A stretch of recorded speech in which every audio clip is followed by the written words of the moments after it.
Hello, everyone. Welcome to another installment of Gaming and Leisure's Voice Podcast. My name is Aaron Preciado, and today we'll be talking with John Cash Philippi. He's the Director of IT for Rolling Hills Casino and Resort. And we'll be talking to him a little bit about the characteristics that make a great leader and how he got to where he is today. But before we get started, I'd like to give a little shout out to our sponsor. If you're looking for a POS partner that offers all in-house services, including development and 24/7, 365 live domestic support, look no further than Signature Systems Incorporated, home of SSI POS, the top-rated casino point-of-sale system.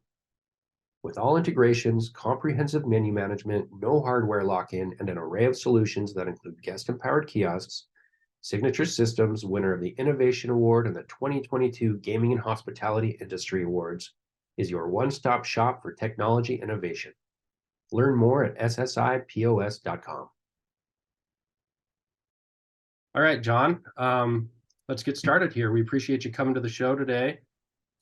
Really appreciate your time. Thank you for having me. Thank you. This is weird being on the other side, I gotta admit. But I appreciate you guys having thinking enough of me to do this the other way. Do me a favor, can you tell everyone about yourself a little bit and what you do? Sure. John Cash Philippi, as was mentioned. I'm the director of IT at Rolling Hills Casino in Corning, California, which is just a little bit north of Sacramento. I've been in this industry since 1983. I was a busboy at Harrah's in Reno when I was a kid. So didn't get into the IT technical part of a casino until 1997, though. And I was involved in Y2K at that time, which was fun for all of us IT geeks. And the tribal gaming boom. So I spent a lot of time opening casinos throughout the country, actually the world. I did some in all sorts of places, Bahamas and Uruguay and things like that. So kind of fun exciting time to be doing that. Of course, every year is exciting in gaming. There's always something new. Then I switched over to operations in 2003 when I opened Chick Chansey Gold out in south of me in California. And then I've been all over the place. So a lot of openings, a lot of casinos in my background, been around quite a few years and managed a lot of different types of teams. So that's me in a nutshell. Great. You've been sounds like you've been everywhere. And done everything, oddly. John, what do you believe makes a great leader? That's a great question. I think compassion is a big part of it, and approachability. I think a lot of people are good leaders because they're easily approachable. You can approach them with ideas, you can approach them with things, and they're just good to be around. And they're kind of servants, in my opinion. They're really there for you. Always feel like they're there for you. They've got your back. You never really feel they can say what they need to say because you'll run through a brick wall for them. Because they've given you everything. I like a good leader. I like working for a good leader. I like to think I'm a good leader. Having those qualities in place. Who inspires you as a leader? I've had a lot of great mentors, and each one of them has inspired me a little bit. I've had a lot of people working for me who have inspired me as a leader. And I really appreciate it on both sides. If we're looking for like a historical reference of somebody who would really kind of inspire me, Tao Zhu inspires me. He wrote the Tao Te Ching about 500 BC. And I loved that, as a leader, he found a way to make um, everything about life and leadership and put it into simple concepts that everybody could understand. He knew that all the way back 500 BC. So is he is a he's an incredible leader to this day. 2,600 years after his death. So Did you always know that you were going to be a leader? Is this something that you sought out? You've had so many different positions over the years. Um, or did this just happen by circumstance to where you got to where you are today as a leader? honestly, I I got a I got thrust into the job, but leadership's not something I feel you get. You you know you have to decide to be a leader. Because every day I decide if I'm going to be a leader. I mean, that's a misconception that you become a leader and you're a leader always and do that thing. Every day I wake up and I have to. Some days I've been a boss. I've gone into a job as a boss before, and and you have to become a leader, and that's just a decision you make every day. For me, um, it's a balance of both. I was thrust into a job, started out learning how to do things. And when I was thrust into it, is because I was good at leading. And I got thrust into it, but then you fall off the high horse sometimes and you become a boss. Um, you know, leadership is something that, is just an ongoing decision, in my opinion. You just don't have it happen. It's every morning, sometimes every hour. You wake up and you say, am I a leader today? Or am I going to be a boss? And I ask myself that, and instantly, it changes my attitude.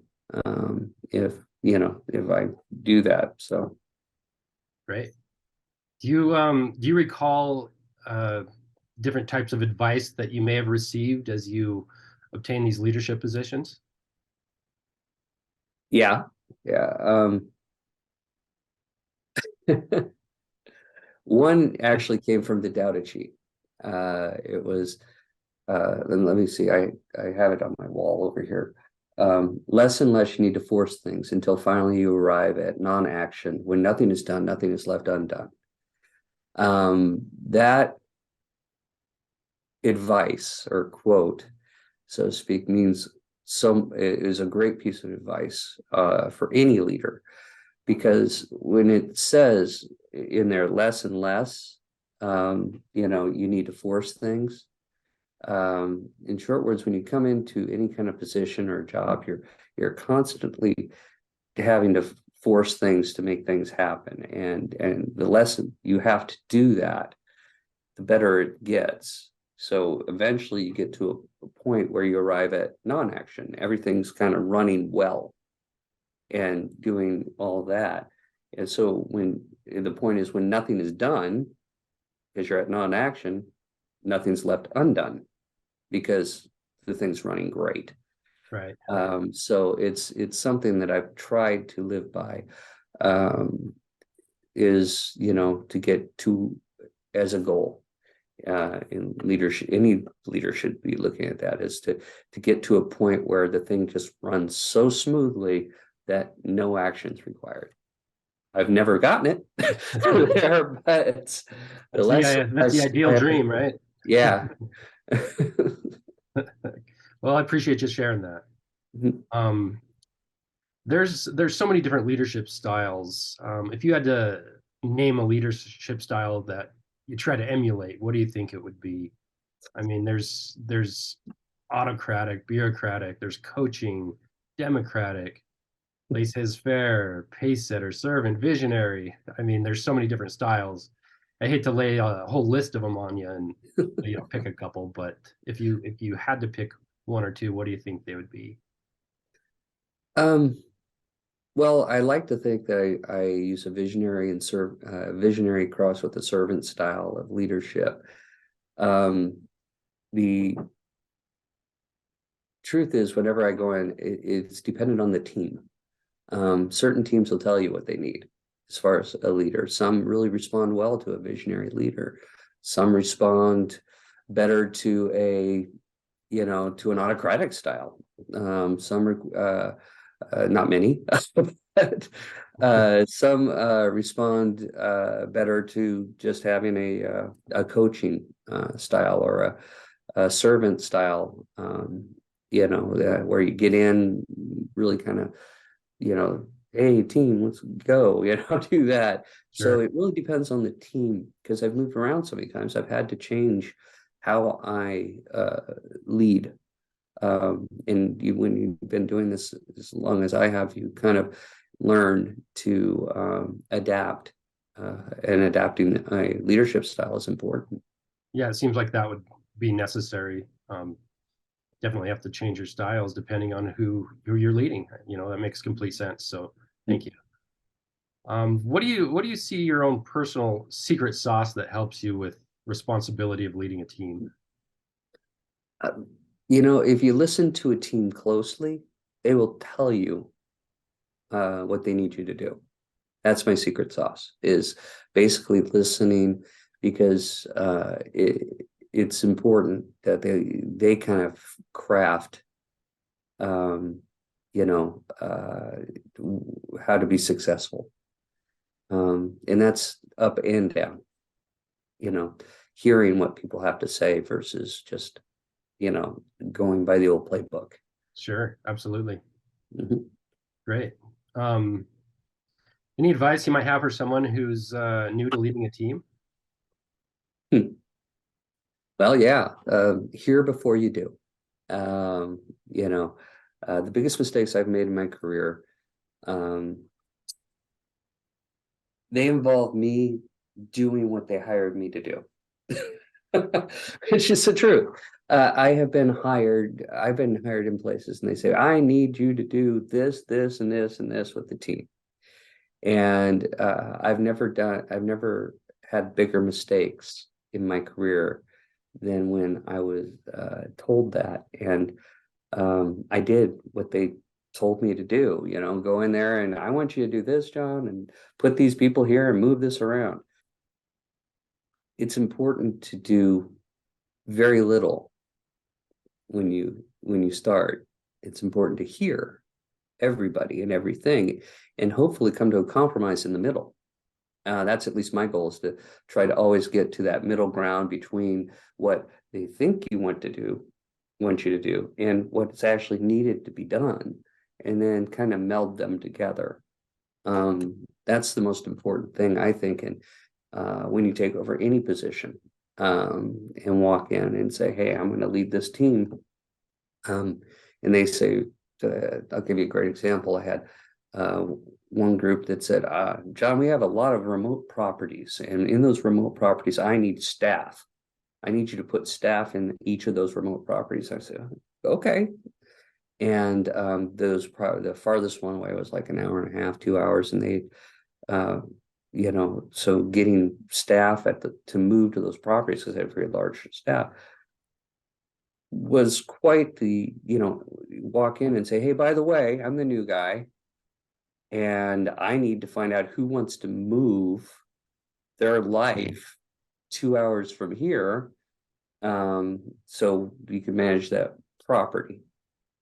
It was it was the impossible task, because you had quite a few different properties like that, and you're trying to take this group, and then you find out that, oh, everything's completely centralized, and we don't really need that, but what they need is more visibility of those properties. So it was a challenge from doing what I was told to do versus doing what was needed for the company. So that's where I think listening and hearing and observing.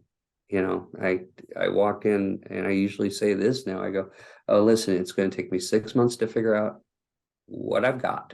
It's going to take me another 6 months to figure out what to do with what I got, and then another year to start really doing that.